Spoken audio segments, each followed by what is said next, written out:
Formal nang giablihan sa publiko ang pinakaunang skatepark sa syudad nga gipangunahan ni City Sports Development Division Officer in Charge, Mikey Aportadera. For me, no, sa akong panlantaw, this will actually give them a place wherein they could also develop themselves in skateboarding. Kay murag ubay-ubay gud ang mga bata na naga-skateboarding, no. In fact, skateboarding is one of the biggest industry in the world.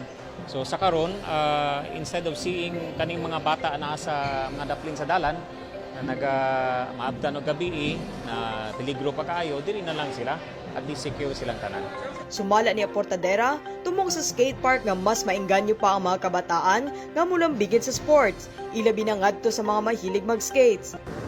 This place will be a place na wherein kamo mga skateboarders will have your freedom to express yourself through your talent, not in petty quarrels, but through your talent, inspire others to be like you, tudluan ninyo sila, and they will become also like you. And someday, watakabalo sila bin mismo ang main medalist.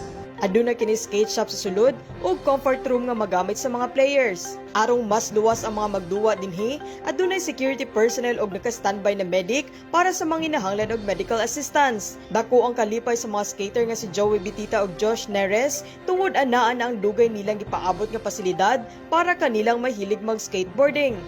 Siyempre, nalingaw mi for how many years mi nagahulat diri sa skate park na ninabot. Always namo ni ginadiman, at least karon nalipay mi tanan kay nanay pasilidad ang mga, lalo na mga kabatanon og coming generation.